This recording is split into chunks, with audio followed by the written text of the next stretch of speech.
Chapter 10 Halloween Malfoy couldn't believe his eyes when he saw that Harry and Ron were still at Hogwarts next day, looking tired but perfectly cheerful. Indeed, the next morning Harry and Ron thought that meeting the three-headed dog had been an excellent adventure, and they were quite keen to have another one. In the meantime, Harry filled Ron in about the package that seemed to have been moved from Gringotts to Hogwarts, and they spent a lot of time wondering what could possibly need such heavy protection. It's either really valuable or really dangerous, said Ron. Or both, said Harry. But as all they knew for sure about the mysterious object was that it was about 2 inches long. They didn't have much chance of guessing what it was without further clues. Neither Neville nor Hermione showed the slightest interest in what lay under the dog and the trapdoor. All Neville cared about was never going near that dog again. Hermione was now refusing to speak to Harry and Ron, but she was such a bossy know-it-all that they saw this as an added bonus. All they really wanted now was a way of getting back at Malfoy, and to their great delight, just such a thing arrived with the post around a week later. As the owls flooded into the great hall as usual, everyone's attention was caught at once by a long, thin package carried by 6 large screech owls. Harry was just as interested as everyone else to see what was in that large parcel, and was amazed when the owl soared down and dropped it right in front of him, knocking his bacon to the floor. He had hardly fluttered out of the way when another owl dropped a letter on the top of the parcel. Harry ripped open the letter first, which was lucky because it said, "Do not open the parcel at the table. It contains your new Nimbus 2000. But I didn't want everybody knowing you've got a broomstick, or they'll all want one.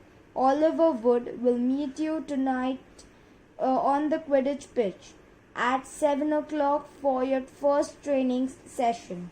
Professor McGonagall." Harry had difficulty hiding his glee as he handed the note to Ron to read. "A Nimbus 2000?" Ron moaned enviously. "I haven't even touched one." They left the hall quickly, wanting to unwrap the broomstick in private before their first lesson. But halfway across the entrance hall, they found the way upstairs barred by Crabbe and Goyle. Malfoy seized the package from Harry and felt it. "That's a broomstick," he said, throwing it back to Harry with a mixture of jealousy and spite on his face. "You'll be for it this time. Potter, first years aren't allowed then." Ron couldn't resist it. "It's not any old broomstick," he said. "It's a Nimbus 2000. What did you say you've got at home, Malfoy? A Comet 260? Ron grinned at Harry. "Comets look flashy, but they're not in the same league as the Nimbus." "What would you know about it, Weasley? You couldn't afford half the handle." Malfoy snapped back. "I suppose you and your brothers have to save up twig by twig." Before Ron could answer, Professor Flitwick appeared at Malfoy's elbow. "Not arguing, I hope, you boys," he squeaked. "Potter's been sent a broomstick, Professor," said Malfoy quickly. Yes, that's right," said Professor Flitwick, beaming at Harry. "Professor McGonagall told me all about the special circumstances, Potter. And what model is it?" "A Nimbus 2000, sir," fighting not to laugh at the look of horror on Malfoy's face. And it's really thanks to Malfoy here that I've got it, he added.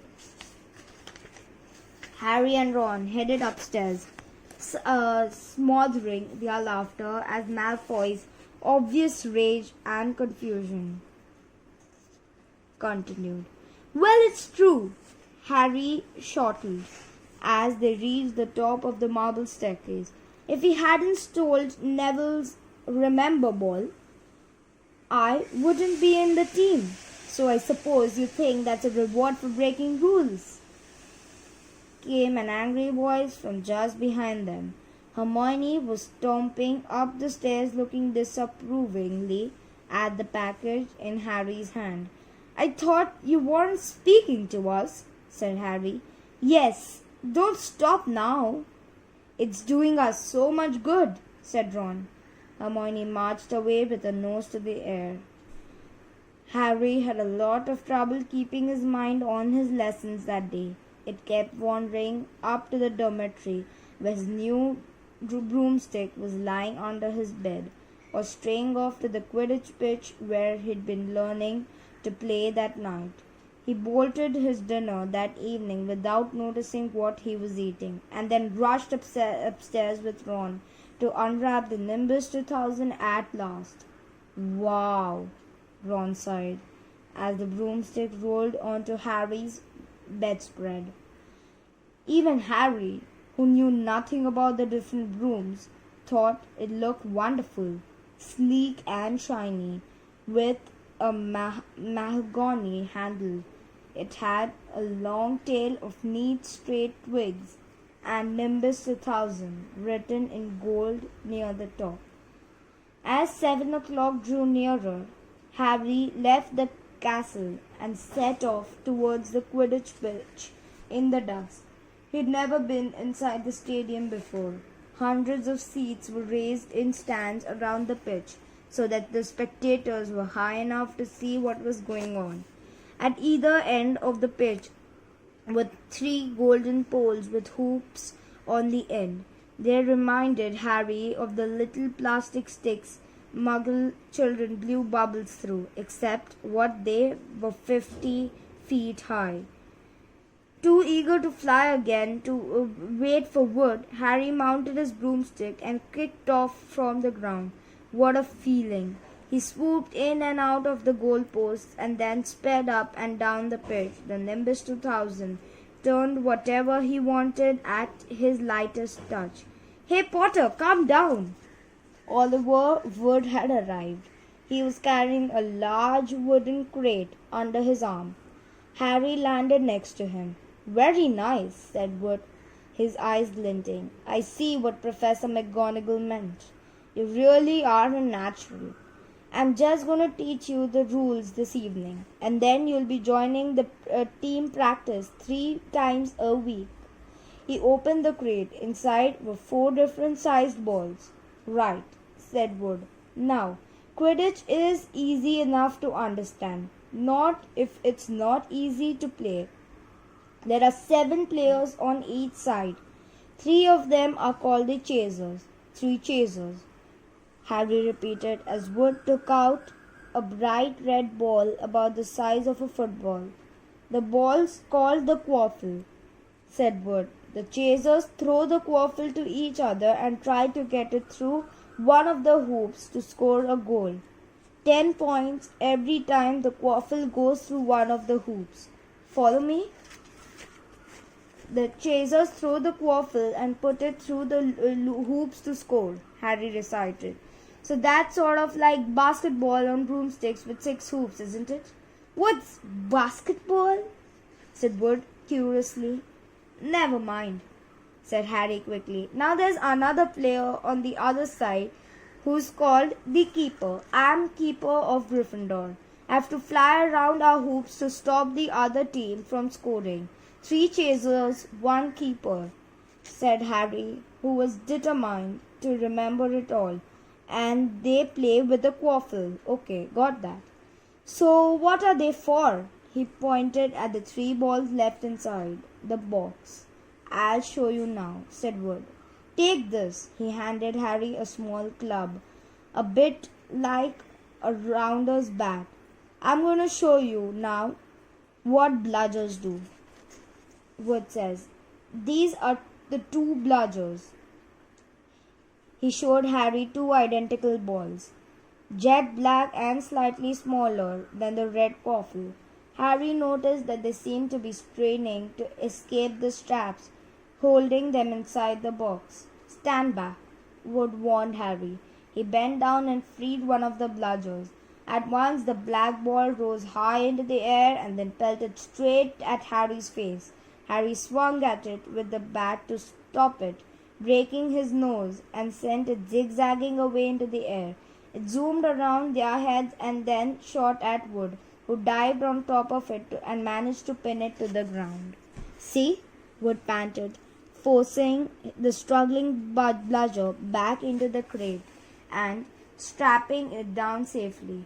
Bludgers rocket around, trying to knock players off their brooms. That's why there have to be two beaters on each team. The Weasley twins are ours. It's their job to protect their side from the bludgers and try and knock them towards the other team. So think you've got all that? 3 chasers try and score with the quaffle, the keeper guards the goalpost, the beaters keep the bludgers away from their team. Harry reeled off. Very good, said Wood. Have the bludgers ever killed anyone? Harry asked, hoping he sounded offhand. Never at Hogwarts. We've had a couple of broken jaws, but nothing worse than that. Now the last member of the team is the Seeker. That's you. And you don't have to worry about the quaffle or the bludgers unless they crack my head open. Don't worry, the Weasley twins are more than a match for the bludgers. I mean, they're like a pair of human bludgers themselves. Wood reached into the crate and took off the 4th and last ball. Compared to the quaffle and the bludgers, it was tiny, about the size of a large walnut. It was bright gold and had little fluttering silver wings. This, said Wood, is the golden snitch, and it's the most important ball of the lot. It's very hard to catch because it's so fast and difficult to see. It's the Seeker's job to catch it. You've got to weave in and out of the chasers, beaters, bludgers, and quaffle to get it before the other team's Seeker, because whichever Seeker catches the snitch wins his team an extra 150 points. So they nearly always win. That's why Seekers got fouled so much. A game of Quidditch only ends when the snitch is caught, so it can go on for ages. I think the record is 3 months. They had to keep bringing on substitutes so the players could get some sleep. Well, that's it. Any questions? Harry shook his head. He understood what he had to do. All right. It was doing it that was going to be a problem. It wasn't practiced with the snitch yet, said Wood, carefully shutting it back inside the crate. It's too dark. We might lose it. Let's try you out with a few of these. He pulled a bag of ordinary golf balls out of his pocket. And a few minutes later, he and Harry were up in the air, Wood throwing the golf balls as hard as he could in every direction for Harry to catch. Harry didn't miss a single one, and Wood was delighted. After half an hour, night had really fallen, and they couldn't carry on. That Quidditch Cup will have our name on it this year, said Wood happily as they trudged back up to the castle. I wouldn't be surprised if you turn out to be better than Charlie Weasley, and he could have played for England if he hadn't gone off chasing those dragons. Perhaps it was because he was now so busy with Quidditch practice 3 evenings a week on top of all his homework, but Harry could hardly believe it when he realized that he had already been at Hogwarts for 2 whole months. The castle felt more like his home than Privet Drive had ever done. His lessons, too, were becoming more and more interesting now that they mastered the basics. On Halloween morning, they woke to the delicious smell of baking pumpkin wafting through the corridors. Even better, Professor Flitwick announced in charms that he thought they were ready to start making objects fly, something they had all been dying to try since they'd seen him make Neville's toad zoom around the classroom. Professor Flitwick put the class into pairs to practice. Harry's partner was Seamus Finnegan, which was a relief because Neville had been trying to catch his eye. Ron, however, was to be working with Hermione Granger. It was hard to tell whether Ron or Hermione were angrier about this. She hadn't spoken to either of them since the day Harry's broomstick had arrived. "Now don't forget that nice wrist movement we've been practicing," squeaked Professor Flitwick, perched on top of his piles of books as usual. "Swish and flick, remember, swish and flick," and saying the magic words properly is very important too. Never forget Wizard Buriffio, who said S instead of F and found himself on the floor with a buffalo on his chest. It was very difficult. Harry and Seamus swished and flicked, but the feather they were supposed to be sending skywards just lay on the desktop. Seamus got impatient that he prodded with his wand and set fire to it. Harry had to put it out with his hat. Ron at the next table wasn't having much more luck. "Wingardium Leviosa!" he shouted, waving his long arms like a windmill. "You're saying it wrong," Harry heard Hermione snap. "It's Wingardium Leviosa. Make the gar nice and long." "You do it then, if you're so clever," Ron snarled. Hermione rolled up the sleeves of her gown, flicked her wand and said, "Wingardium Leviosa!" Their feather rose off the desk and hovered about 4 feet above their heads. "Oh, well done!" cried Professor Flitwick, clapping. "Everyone see here! Miss Granger's done it!" Ron was in a very bad temper by the end of the class. "It's no wonder no one can stand her," he said to Harry, as they pushed their way into the crowded corridor. "She's a nightmare, honestly." Someone knocked into Harry as they hurried past him. It was Hermione. Harry caught a glimpse of her face and was startled to see that she was in tears. "I think she heard you." "So?" said Ron, but he looked a bit uncomfortable. "She must have noticed she has got no friends." Hermione didn't turn up for the next classes and wasn't seen all afternoon. On their way down the Great Hall for the Halloween feast, Ron and Harry overheard Parvati Patel telling her friend Lavender that Hermione was crying in the girls' toilet and wanted to be left alone. Ron looked still more awkward at this, but a moment later they had entered the Great Hall where the Halloween decorations put Hermione out of their minds. 1,000 live bats fluttered from the walls and ceilings, while 1,000 more swooped over the tables in low black clouds, making the candles and pumpkins stutter.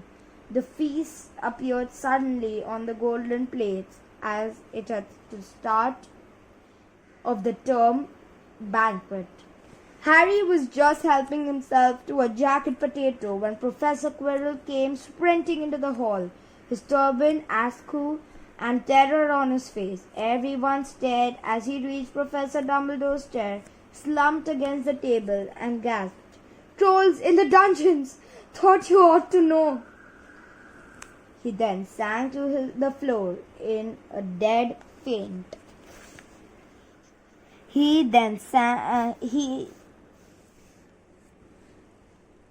There was an uproar. It took several purple firecrackers exploding from the end of Professor Dumbledore's wand to bring silence. Prefects, he rumbled, lead your houses back to the dormitories immediately. Percy was in his element. Follow me. Sticks together. First years. Please stick together. Come here, come here. No need to fear the troll if you follow my orders. Stay close behind me now. Make way. First year's coming through. Excuse me. I'm a prefect. How could a troll get in? Harry asked as they climbed the stairs. Don't ask me. They're supposed to be really stupid, said Ron. Maybe Peeves let it for a Halloween joke. They passed different groups of people hurrying in different directions. As they jostled their way through a crowd of confused Hufflepuffs, Harry suddenly grabbed Ron's arm. I've just thought, Hermione, what about her? She doesn't know about the troll. Ron bit his lip. Oh, all right, he snapped, but Percy better not see us. Ducking down, they joined the Hufflepuffs going the other way, slipped down a deserted side corridor and hurried off towards the girls' toilet. They had just turned the corner when they heard quick footsteps behind them. Percy! hissed Ron, pulling Harry behind a large stone griffin. Peering around it, however, they saw not Percy but Snape. He crossed the corridor and disappeared from the view. What's he doing? Harry whispered. Why isn't he down in the dungeons with the rest of the teachers? Search me.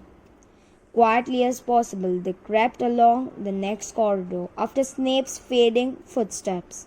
He's heading for the third floor, Harry said, but Ron held up his hand.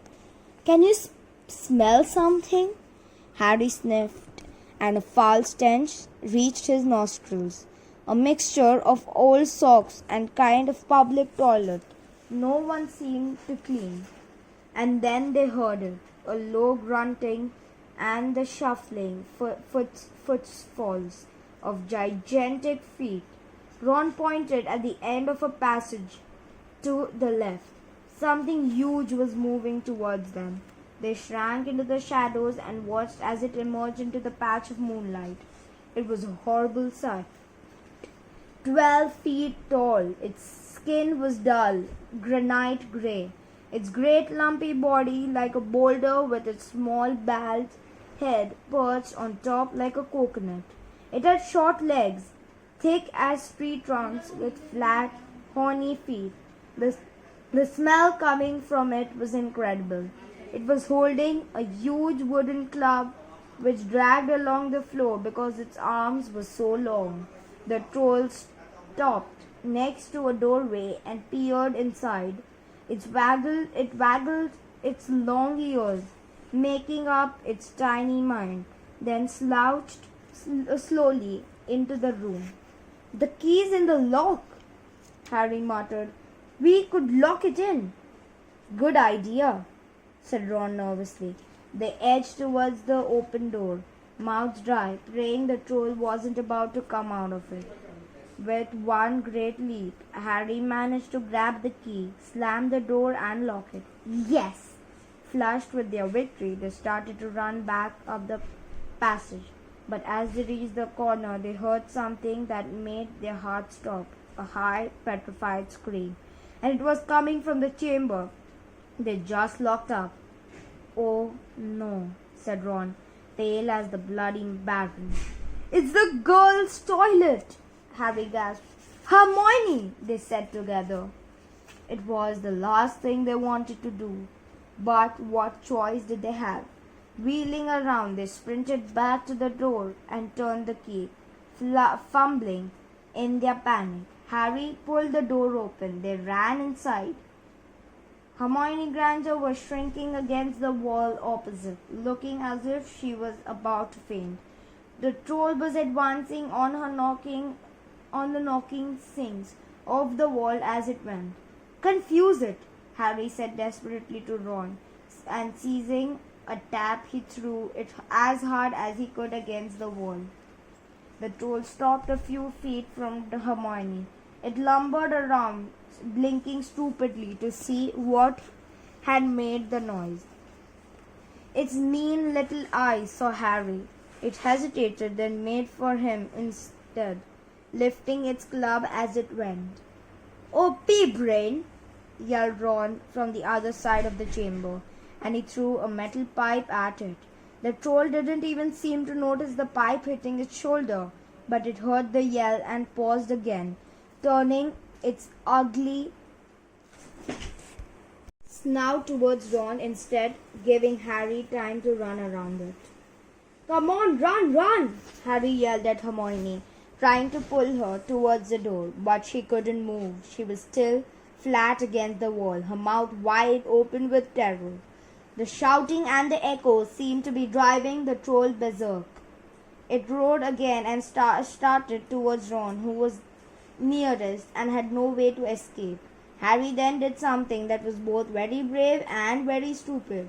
He took a great running jump and managed to fasten his arms around the troll's neck from behind. The troll couldn't feel Harry hanging there, but even a troll will notice if you stick a long bit of wood up its nose, and Harry's wand had still been in his hand when he jumped. It had gone straight up one of the troll's nostrils. Howling with pain, the troll twisted and flayed its club, with Harry clinging on for dear life. Any second the troll was going to rip him off or catch him a treble blow with the club. Hermione had sunk to the floor in fright. Ron pulled out his own wand, not knowing what he was going to do. He heard himself cry the first spell that came into his head. "Wingardium Leviosa!" The club flew suddenly out of the troll's hand, rose high up into the air, turned slowly over and dropped with a sickening crack onto his owner's head. The troll swayed on the spot and then fell flat on its face with a thud that made the whole room tremble. Harry got to his feet. He was shaking and out of breath. Ron was standing there with his wand still raised, staring at what he had just done. It was Hermione who spoke first. "Is it dead?" "I don't think so," said Harry. "I think it's just been knocked out." He bent down and pulled his wand outside the troll's nose. It was covered in what looked like a lumpy grey glue. "Ugh, troll bogies." He wiped it on the troll's trouser. A sudden slamming and loud footsteps made the three of them look up. They hadn't realized what a racket they had been making, but of course someone downstairs must have heard the crashes and the troll's roars. A moment later, Professor McGonagall came bursting into the room, closely followed by Snape, with Quirrell bringing up the rear. Quirrell looked at the troll, let out a faint whisper, and sat quickly down on a toilet, clutching his heart. Snape bent over the troll. Professor McGonagall was looking at Ron and Harry. Harry had never seen her look so angry. Her lips were white. Hopes of winning 50 points for Gryffindor were faded from Harry's mind. "What on earth were you thinking of?" said Professor McGonagall with cold fury in her voice. Harry looked at Ron, who was still standing with his wand in the air. "You're lucky you weren't killed. Why aren't y'all in your dormitory?" Snape gave Harry a swift, piercing look. Harry looked at the floor. He wished Ron would put his wand down. Then a small voice came from out of the shadows. "Please, Professor McGonagall." They were looking for me. Miss Granger! Hermione had managed to get to her feet at last. I went looking for the troll because I thought I could deal with it on my own. You know, because I've read all about them. Ron dropped his wand. Hermione Granger telling a downright lie to a teacher. If they hadn't found me, I'd be dead now. Harry stuck his wand up its nose, and Ron knocked it out with his own club. They didn't have time to come and fetch anyone. It was about to finish me off when they arrived. Harry and Ron tried to look as though the story wasn't new to them. Well, in that case, said Professor McGonagall, staring at the three of them, Miss Granger, you foolish girl, how could you think of tackling a mountain troll on your own? Hermione hung her head. Harry was speechless. Hermione was the last person to do anything against the rules, and here she was pretending she had, to get them out of trouble. It was as if Snape had started handing out sweets. Miss Granger, 5 points will be taken from Gryffindor for this, she said. I'm very disappointed in you. If you're not hurt at all, you'd better get off to Gryffindor Tower. Students are finishing the feast in their houses. Hermione left. Professor McGonagall turned to Harry and Ron. Well, I still say you were lucky, but not many first years could have taken on a fully grown mountain troll. You each win Gryffindor 5 points. Professor Dumbledore will be informed of this. You may go. They hurried out of the chamber and didn't speak at all until they climbed 2 floors up. It was a relief to be away from the smell of the troll, quite apart from anything else. We should have got more than 10 points, grumbled Ron. 5, you mean? Once she's taken off Hermione's. Good of her to get us out of trouble like that, Ron admitted. Mind you, we did save her. She might not have needed saving if we hadn't locked the thing in with her, Harry reminded him. They had reached the portrait of the fat lady. Big snout, they said, and entered. The common room was packed and noisy. Everyone was eating the food that had been sent up. Hermione, however, stood alone by the door waiting for them. There was a very embarrassed pause. Then none of them looked at each other. They all said, thanks, and hurried off to get plates.